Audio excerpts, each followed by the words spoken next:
Wrestling fans, the summer is heating up here in Boston Wrestling with a new schedule. Tuesdays at 9 p.m., it's Wrestling Insiders at your house with WWE Hall of Famer Mr. USA Tony Atlas. Then Thursdays at 9 p.m., put the women and kids to bed. It's Wrestling Insiders Party with Marty, featuring WWE legend Marty Jannetty's no-holds-barred look at the sex, drugs, and rock and roll lifestyle of the 80s and 90s.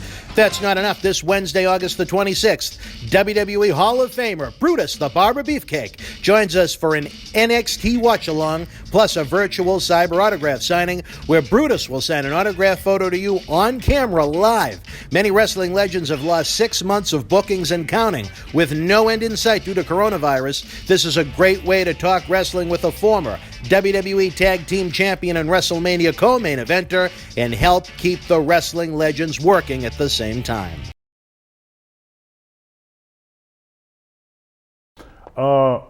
Andre the Giant, for me, he ended up being real good to work with. I could work with him. He was as big as he was just as easy to work with.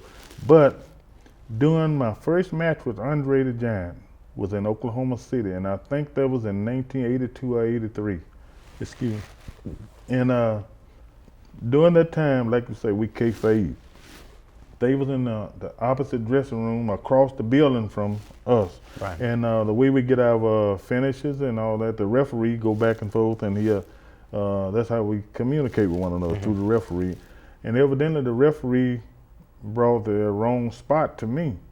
And it was a simple spot. He just told me to, during a time in the match, to just cover Andre. And when I cover him, he was supposed to kick out. But when I covered Andre, Andre called me a bad name. And I wonder if I could say it here. It's no holds barred. You can say it's what no you holds like. barred? Whatever, you can get wild if you want, Kamala. Andre the Giant, I was 410 pounds then. He threw me up so high until I stood up. Really? Yeah, Was that strong? Yeah, he was just that strong. And he called me a dumb son of a bitch and said that I forgot to finish. I forgot my spot. And when he was coming up, I didn't care how big he was though. When he was coming up, I had him by his head just like this. Yeah, the lion here back then. Yeah, I was hipping him. And by the time he stood up, bam, right in his face. I was letting him have it too, and I was young then too.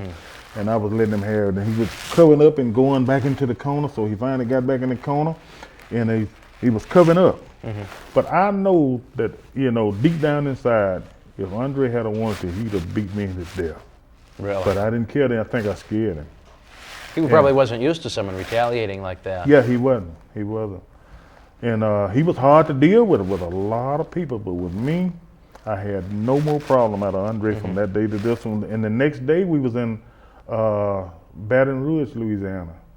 And we was where we could walk from one dressing room to the other. And so I walked across to where Andre was. And I said, Andre, I stuck my finger on the nose. I had a 357, but I had it concealed. He didn't see it, I had it in my pocket. And I said, Andre, I stuck my finger on his nose. Dick Murdoch was standing there. I said, Andre, let me tell you one thing. The longest day you live, don't you ever fuck with me like that no more. I said, I would kill you. He said, oh, boss, he was pointing at his head. He said, oh, boss, I'm sorry. I don't think. I'm sorry, boss, I don't think. With that French accent. I said, well, motherfucker, get the tinking from now on. You better get the tinking from now on. No more problem. He's the one that was responsible for me coming to the WWF. So I'm sure there aren't a lot of people in the world that can say they actually had a gun when confronting Andre the Giant. Yes, but like I said, I knew that I couldn't whoop Andre the Giant. But I would fight him, but I knew that I couldn't whoop him. And that's why I had the gun the next night, to protect myself. Right. So anyway, when I stuck my finger on his nose and I told him, to get the tinking from now on, I had no more problem with Andre, and I wrestled him for, I think it was 14 nights in a row straight. In Oklahoma, the territory? Yeah, in that territory. It was really out of Bixby, Oklahoma. Yeah, Oklahoma territory. And I wrestled him all around. No more problem with him. Is it true, I'm not sure maybe if it was at this point, but at any point with Andre, did you refuse to put him over clean? No, I never refused to put him over. You and Andre had a pretty fair working experience Oh, after yes. that first matchup? Yes, after that, we had a real good working experience. I mean, we had some great matches, and they were nice and easy. He respected me, I respected him, but I respect everybody. I didn't give him no more respect than I gave the new guys that were coming in. Right.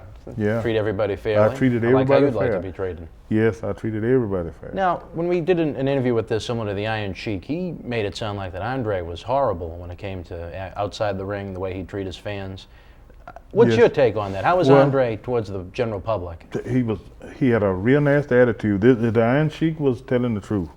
And I know that the Iron Sheik didn't get along with Andre the Giant. He said Andre used to step on his face when they Oh worked yes, together. yes, I've seen that, and I've seen a lot of guys that Andre go out and he just, he tries to hurt them, and everybody be standing watching whoever he wrestling to see how he gonna throw him around, how he's gonna treat him. But with me, they never did stand and watch because they, it wasn't gonna be interesting to them. It's interesting to them to see him. Andre beating somebody and hurting them and throwing them around and all that kind of stuff. And to his fans, he was, I don't know about all of his fans, but I saw this one guy, he was a midget, and that broke my heart. He came in the dressing room, he was a fan. And I was sitting here, Andre was sitting there and another guy, and Andre was playing cricket. And this little midget walked up to Andre, he said, "Hi, Andre." He went to shake his hand, and Andre, whoom. He hit the midget? Yeah, well, kind of hit it. Well, he was right here, so he just kind of, I guess you could say it. Hit Shoved him off? Throw him, with one of the little midget, bottom uppers. He threw him so hard. And I sure hated to see that. Yeah. Doesn't seem right. No, it wasn't right. It wasn't right. Now, another remark that the Sheik made was that Andre was obviously infamous for his drinking. He used to love to drink. Yes. Now, where you're of African-American descent, did you found that he got racist when he got drunk, as the Iron Sheik had said in the past? Yes. I used to hear Andre, not only when he drinking, but he would do it anytime, sit up and make a lot of racist jokes. I mean, I can take any joke. I can take any type of joke, and but Andre, that's all his jokes was about. Though. Really? Yeah, he was like that. This is Mick Foley. This is Harley Race. This is Shelton Benjamin. This is Mr. Wonderful Paul Orndorff. This is the Monster Abyss. And this is Daniel Bryan. This is JBL, and you're watching the MWF. Be there live.